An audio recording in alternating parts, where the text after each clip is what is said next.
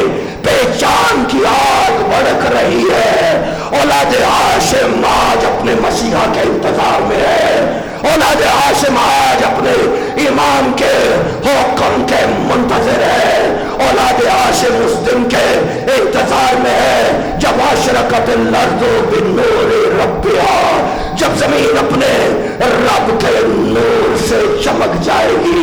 ہاں اولاد ہاشم اگر رکی ہوئی ہے، اگر رکی ہوئی ہے، اولاد ہاشم اگر رکی ہوئی ہے تو اپنے امام کے حکم پر رکی ہوئی ہے۔ یہ آج یہ پیغام اس منبر سے لے جاؤ کہ کٹتے ہیں تو کٹ جائے، پاؤں میرے سفر میں رکنے کا اشارہ بھی میرا راہبر مجھے دے گا، رکنے کا اشارہ بھی میرا راہبر مجھے دے گا۔ یہ وہ پروانے ہیں جو پہچان کر یہاں بیٹھے ہیں، یہ وہ پروانے ہیں جو پہچان کر یہاں بیٹھے ہیں، اور جنہیں پہچان نہیں تھی وہ تو تماشا دیکھنے کوفہ کے بازار میں اکٹھے تھے، کلمہ محمد کا پڑھتے تھے، تماشا اہل بیت محمد کا دیکھنے کے لیے بازار کوفہ میں اکٹھے تھے۔ آگے آگے شہداء کے سر تھے، پیچھے پیچھے خاک شفا کے برقعے اوڑھ کر بیبیاں چلی آ رہی تھی۔ ایسے میں ایک ضعیفہ مجمع کو چیرتی ہوئی آئی، ساتھ اس کے کچھ اور بوڑھی عورتیں تھیں اس کے قبیلے کی۔ آ کے بڑھیا مجمع کو چیرتی ہوئی رئیسہ تھی، کوئی رئیس زادی تھی، سیدھے اس نیزے کی جانب گئی جس پہ سر حسین تھا، بڑا نیزہ تھا۔ جا کے کہتی ہے کڑک کر، یہ کس کا سر ہے؟ نعوذ باللہ من ذالک، ملعون کہتا ہے باغی کا سر ہے۔ بڑھیا کہنے لگی کس شے کا باغی تھا؟ نعوذ باللہ من ذالک، ملعون کہتا ہے نماز نہیں پڑھتا تھا۔ بڑھیا کہنے لگی نیزہ نیچے کر، نیزہ نیچے ہوا، غور سے دیکھ کے کہتی ہے اس کے ماتھے پہ سجدے کا نشان بتا رہا ہے کہ یہ تو نماز پڑھتے ہوئے قتل ہوا ہے، تو کہتا ہے نماز نہیں پڑھتا۔ آگے آئی، ایک اور نیزہ تھا 34-35 سالہ جوان کا۔ بڑھیا کہنے لگی یہ کون ہے؟ ملعون کہنے لگے یہ باغی کا بھائی ہے۔ کا نیزہ نیچے کر، نیزہ نیچے ہوا، اپنی آنکھوں کے ابرو ہٹا کر ایسے اٹھا، ضعیفہ کہتی اور آگے لا، اور آگے آیا، غور سے دیکھ کے کہنے لگی اس کے آنکھوں کی حسرت بتا رہی ہے کہ مرنے سے پہلے اسے کسی شے کی اجازت نہیں ملی۔ آگے بڑھی ہے، اتنا خوبصورت جوان چہرہ سامنے آیا کہ بڑھیا کے بڑھتے قدم رک گئے۔ یکدم چہرے کو دیکھ کر کہتی ہے یا تو مدینے کا رہنے والا ہے یا پھر محمد کا رشتہ دار ہے، اور ظالموں کہیں رسول کا گھرانہ اجاڑ کے تو نہیں آ رہے۔ آگے بڑھی ہے، شہزادہ علی اکبر کے سر سے ایسا منظر سامنے آیا کہ سر چھوٹا تھا، نیزہ بڑا تھا۔ چیخ کے کہتی ہے بڑھیا، کیا یہ بھی باغی تھا؟ سر نیچے کر۔ خولی ملعون کے ہاتھ میں نیزہ تھا جو تیور دیکھے بڑھیا کے اور ملا کو پکڑا کے جلدی سے ایک طرف ہو گیا۔ نیزہ نیچے آیا، بڑھیا نے شیرخوار کا سر نیزے سے اتار کر اپنی گود میں لیا، چادر میں لیا، چادر سے چہرے سے مٹی اور خون کو صاف کرنے لگی، اور پھر اپنے ساتھ والی عورتوں کی طرف دیکھ کے کہتی ہے اس کے لبوں سے ابھی دودھ جاری ہے، اللہ کرے اس کی ماں اس کے مرنے سے پہلے مر گئی ہو۔ وہ چوتھے محمل سے جناب رباب کی یہ سن کر آواز آئی، بڑھیا اس کی ماں ابھی زندہ ہے، دو امانتیں اللہ نے دی تھی، ایک اس وقت تیری گود میں ہے، یہ حسین کے کام آئی تھی، دوسری اپنی پھوپھی کی گود میں ہے، لے کر شام جا رہی۔ ایسی عظیم ماں ہے رباب، جس نے اصغر پال کر 10ویں کے دن حسین کی گود میں دیا تھا، کہ جب شام کے بازار میں پتھروں کی بارش شروع ہوئی ہے نا، تو جناب رباب دوڑ کے گئی ہے اس نیزے کے جانب جس پہ آقا کا سر تھا، مولا حسین کا سر اقدس تھا، اور ادھر جا کے نیزے کے نیچے کھڑے ہو کر جناب رباب اپنے ہاتھوں کو ایسے کر کے کہتی ہے، مولا تو معجز نما ہے، تو امام ہے، مولا معجزہ دکھا، میرے ہاتھوں کی رسیاں کھل جائیں۔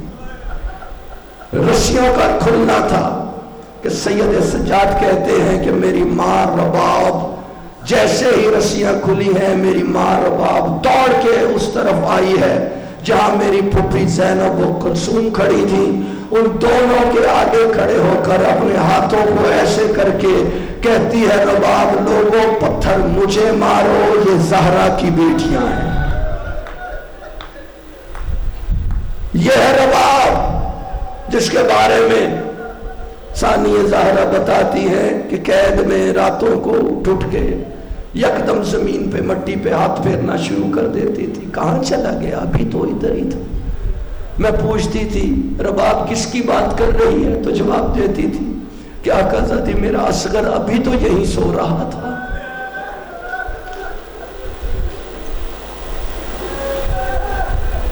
قسم کھا لی، وعدہ کر لیا، جب دیکھا کہ فرزند رسول کی لاش دھوپ میں پڑی ہے، کہ ساری زندگی نہ کبھی چھاؤں میں بیٹھوں گی نہ ٹھنڈا پانی پیوں گی۔ یہ ہے اصغر کی ماں۔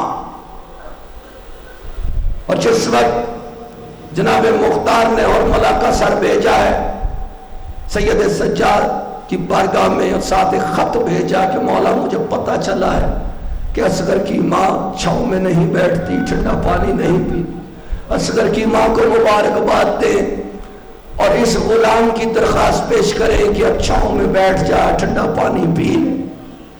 مولا سجاد آئے، آ کے کہا ماں مبارک ہو، تیرے اصغر کا قاتل مارا گیا۔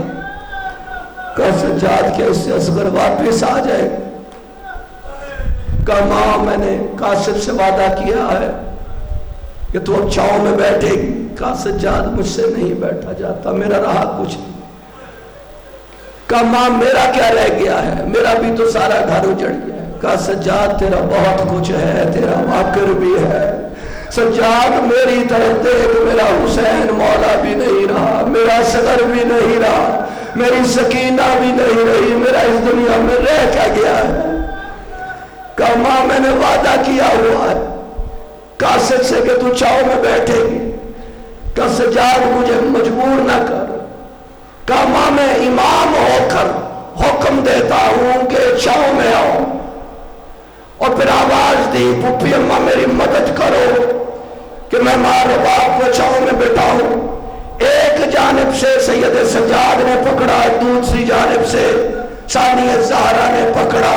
جیسے ہی دونوں نے پکڑا ہے، پکڑ کے اٹھانا چاہا ہے جناب رباب کو ایک طرف، کربلا کی طرف منہ کر کے رباب کہتی ہے آواز دے کر حسین مولا میری زندگی ختم ہو جائے انشاءاللہ میرا وعدہ نہ ٹوٹے. بس یہ کہنا تھا. اس طرف ادھر سجاد نے اٹھایا ہے سید سجاد نے، اور ادھر اٹھاتے اٹھاتے آواز دی ہے پھوپھی اماں رہنے دو پڑھ لو انا للہ و انا الیہ راجعون. پھوپھی میری ماں رباب پہ ادھر چلی گئی جدھر اصغر اور سکینہ چلے گئے، جدھر بابا حسین چلے گئے. پھوپھی کفن کی تیاری کرو، غسل کی تیاری کرو، جنازے کی تیاری کرو.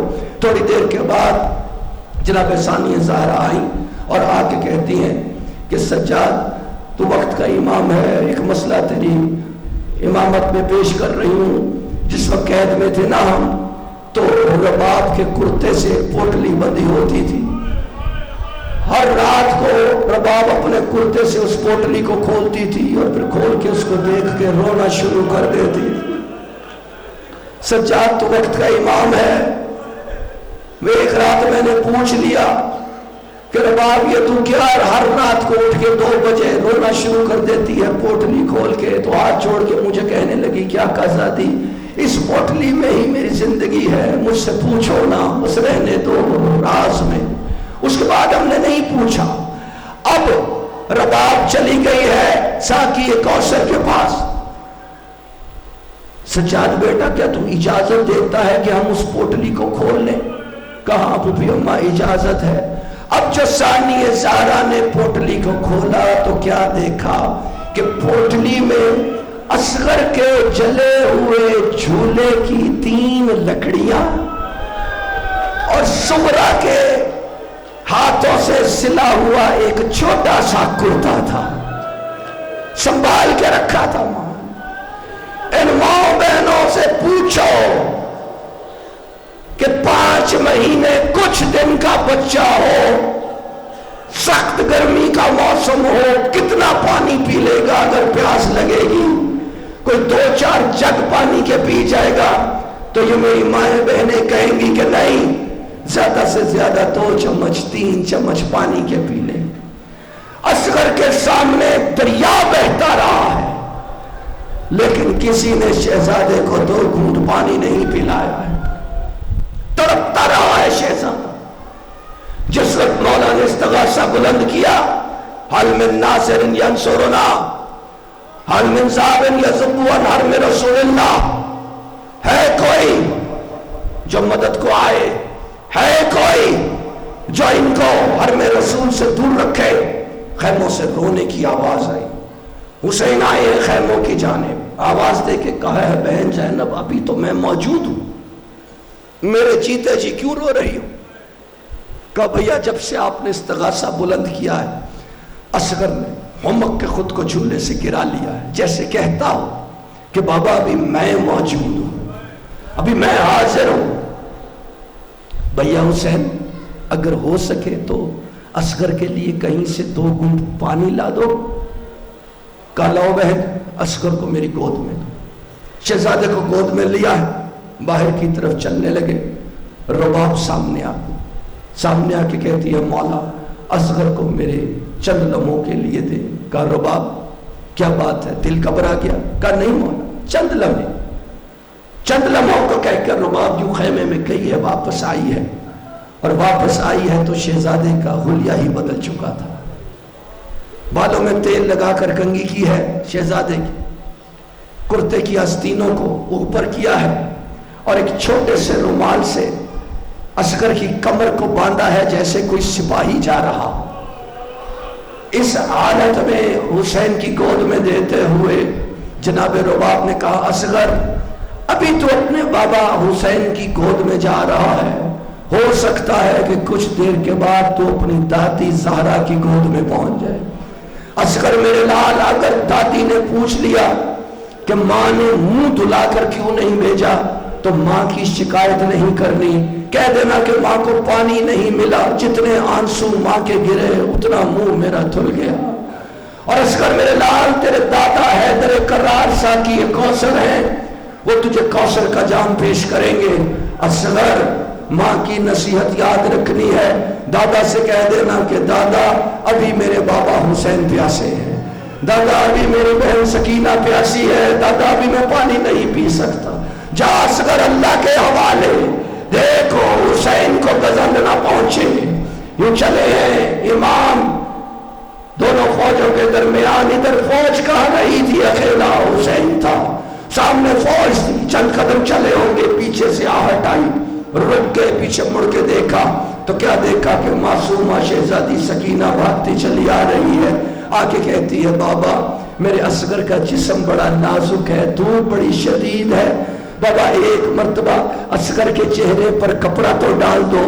اصغر کے چہرے پر کپڑا ڈالنے کے بعد شہزادی واپس آئی ہے حسین کے کہنے کے مطابق اور آ کے شہزادے کے اصغر کے جھولے کو صاف کرنا شروع کر دیا ہے. بچے ارد گرد اکٹھے ہو گئے، دیکھنے لگے بڑے شوق سے کہ سکینہ کیا کر رہی ہے.